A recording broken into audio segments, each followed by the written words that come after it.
ప్రభు యొక్క ఘనమైన నామాన్ని బట్టి ప్రతి ఒక్కరికి వందనాలు చెల్లిస్తూ ఉన్నాను. ఈరోజు మీకేం తోచున్నది? మీరు ప్రభు దగ్గర ఏ వాగ్దానాలు చేశారో, ఏవేవి నెరవేరుస్తారని మాట ఇచ్చారో అవన్నీ మీరు ఎప్పుడైనా జ్ఞాపకం చేసుకుంటూ ఉంటారా? మత్తయి సువార్త 21:28 మీకేం తోచున్నది? ఒక మనుషునికి 2 కుమారులుండిరి. అతడు మొదటి వాని యొద్దకు వచ్చి, కుమారుడా, నేడు పోయి ద్రాక్ష తోటలో పని చేయమని చెప్పగా, వాడు పోనని ఉత్తరమిచ్చును గాని పిమ్మట మనసు మార్చుకొని పోయిను. అతడు రెండో వాని యొద్దకు వచ్చి ఆ ప్రకారమే చెప్పగా, వాడు అయ్యా పోదునని గాని పోలేదు. ఈ ఇద్దరిలో ఎవడు తండ్రి ఇష్ట ప్రకారంగా చేసిన వాడిని వారిని అడిగిన. అందుకు వారు మొదటివాడే అన్నది. యేసు సుంకరులను వేసులను మీకంటే ముందుగా దేవుని రాజ్యంలో ప్రవేశించుదురని మీతో నిశ్చయముగా చెప్పుచున్నాను. ఈ యొక్క లేఖనాలను ధ్యానిస్తూ ఉన్నప్పుడు ఈరోజు మనం జ్ఞాపకం చేసుకోగలగాలి. ప్రభు మనకు వాగ్దానం చేసినట్లయితే మనం మాట్లాడుతూ ఉంటాము ఆయన సన్నిధిలో. దేవా, ఇది ఎప్పుడు నువ్వు నెరవేరుస్తావు, ఇది ఎప్పుడు నువ్వు నెరవేరుస్తావు అని మనం అడుగుతూ ఉంటాం. దివారాత్రులు దాని కొరకు ప్రార్థన చేస్తూ ఉంటాం. అయితే ఈరోజు నువ్వు దైవ సన్నిధిలో ఏదైతే నువ్వు మాట ఇచ్చావో ఆ మాట నెరవేర్చబడినట్లుగా నువ్వు ఎంత శ్రద్ధ తీసుకోగలుగుతున్నావో ఈరోజు నువ్వు జ్ఞాపకం చేసుకోగలగాలి.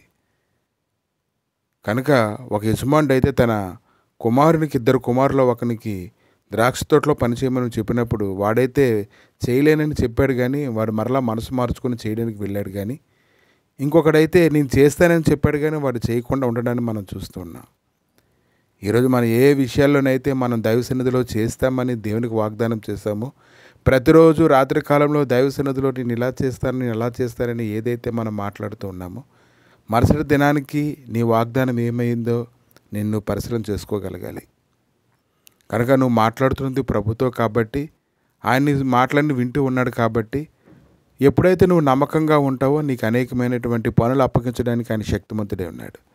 కాబట్టి ఇదేనా ఎవరికి ఏ పని అప్పగించాలో, ఎవరితో ఏ పని చేయించాలో ఆయనకు బాగా తెలుసు. అది వారికి అప్పగించబడినప్పటికీ కూడా అది వారు చేయడానికి కూడా వారు సిద్ధపడి ఉండాలని ఈరోజు మనం తెలుసుకోగలగాలి. హెబ్రీయులకు రాసిన పత్రిక 10:10 యేసుక్రీస్తు యొక్క శరీరం ఒక్కసారి అర్పించబడుట చేత ఆ చిత్తమును బట్టి మనం పరిశుద్ధపరచబడి ఉన్నాం. ఒక్కసారే అర్పించబడింది. అతను ఏదైతే మాట్లాడతాడో ఆ మాటను ఖచ్చితంగా నెరవేర్చడానికి ఆయన శక్తిమంతుడై ఉన్నాడు. కాబట్టి మనలాంటి ఆయన నరుడు కాడు గనుక ఆయన తలంపులు వేరు, మన తలంపులు వేరు. కానీ మనం ఆయన సన్నిధిలో ఏదైనా నిబంధన చేసుకుంటే ఆ నిబంధన మనం ఎప్పుడు నెరవేరుస్తామని ఆయన ఆలోచన చేస్తూ ఉంటాడు.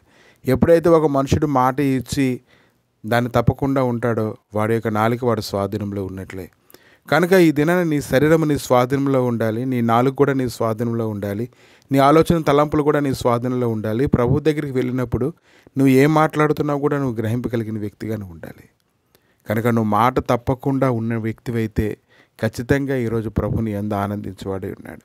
కనుక మొదటి కుమారుడు చేస్తానన్నాడు కానీ చేయలేకపోయాడు. రెండో కుమారుడు అవదని చెప్పాడు కానీ అతను చేయడాన్ని మనం చూస్తూ ఉన్నాం. కనుక మన పనులన్నిటికంటే ఈరోజు దైవ సన్నిధిలో చేయవలసిన పనులు అనేకం ఉన్నాయి కాబట్టి వాటన్నిటిని నెరవేర్చడానికి మనం అన్ని విషయాల్లో సిద్ధపడాలి. మనం ఏదైతే దైవ సన్నిధిలో మనం ఒప్పుకున్నామో దాన్ని చేయడానికి మనం పరుగులెత్తాలి. ప్రభువా, మీ దయగలిగిన నష్టాలకి నాయన ఈ సమయంలో అప్పగించుకొని ప్రార్థన చేస్తుండగా దేవా, నాయన మీరు మాట్లాడిన మాటలన్నిటిలో నాయన సున్నాయినను పొల్లైనను తప్పిపోదని తండ్రి మీరు మాట్లాడారు దేవా. మీరు మాట ఇచ్చి నెరవేర్చినటువంటి ప్రభు ఉన్నారు నాయన. ఇదిగో తండ్రి, అనేక మార్లు నాయన నీ సన్నిధిలోనికి వచ్చి మేము ఒప్పుకొని విడిచిపెట్టేస్తుండడం కాదు, కానీ ఒప్పుకొని ఏదైతే ఎవరెవరు ఏ నిబంధన అయితే మీతో చేశారో ఆ నిబంధనలో స్థిరపరచబడినట్లుగా ప్రభు వారు తమ మనస్సును కట్టుకోవడానికి సహాయం దయచేయండి. వారి పాదాలు తొట్టిల్లకుండానైనా వారిని సిద్ధపరచండి. వారు ఏ వాగ్దానాలు దైవ సన్నిధిలో చేసుకున్నారో అవన్నీ నెరవేర్చడానికి గాను తండ్రి వారిని సిద్ధపరచమని బలపరచమని నేను గొప్ప నెమ్మదితో నింపమని యేసుక్రీస్తు నామములో అడిగి వేడుకుంటున్నాము తండ్రి. ఆమేన్.